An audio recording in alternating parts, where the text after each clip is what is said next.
En seulement quelques années, les trottinettes électriques partagées ont conquis les villes d'Europe. Selon leurs utilisateurs, elles sont bon marché, rapides, agréables, pratiques et bien entendu électriques. Mais sont-elles bonnes pour le climat ? Je trouve que c'est quand même bien parce qu'en fait on n'utilise que de l'électricité. Et ça transmet du CO2 ? Ah bon ? Je ne saurais pas dire exactement quel est l'impact. En comparaison avec le métro, je ne sais pas si on a une grande différence. En réalité, si. D'après une étude menée dans la capitale française, une trottinette électrique partagée de deuxième génération émet toujours 6 fois plus de CO2 par kilomètre que le métro. Elle pollue certes 3 fois moins qu'une voiture. Mais seule une petite partie des trajets effectués en trottinette auraient été faits en voiture, taxi ou bus. Elles viennent surtout remplacer des moyens de transport moins polluants. La co-auteure de ces études dresse un bilan climat plutôt négatif de leur déploiement à Paris, même si des améliorations ont été apportées depuis. Aujourd'hui, la plupart des opérateurs ont réussi à réduire l'impact qui vient de la gestion de flotte.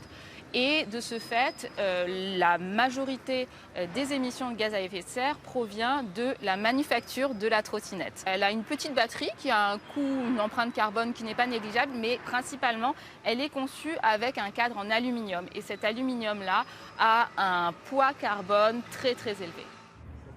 Parmi ces inconvénients, il y a aussi les incivilités de certains utilisateurs. À Paris, l'île aux cygnes a été rebaptisée l'île aux trottinettes par Raphaël et son père, 2 pêcheurs à Léman qui partagent leurs vidéos sur les réseaux sociaux. On en a pêché au moins 170 sur 3 ans à peu près. Je sais pas ce qu'ils veulent faire avec, mais en tout cas, je vois pas l'intérêt de les jeter dans l'eau. Pour limiter la pollution de l'eau, les opérateurs assurent isoler les batteries dans des caissons étanches.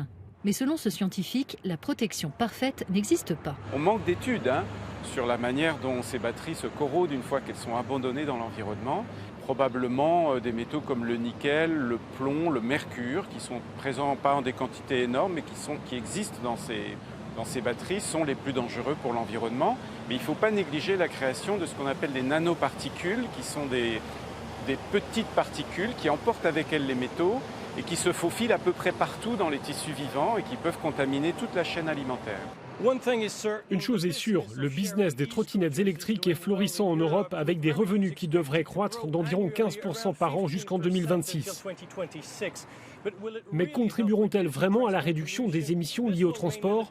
Cela dépendra principalement des efforts des entreprises du secteur. Cyril Forneris, Euronews, Paris.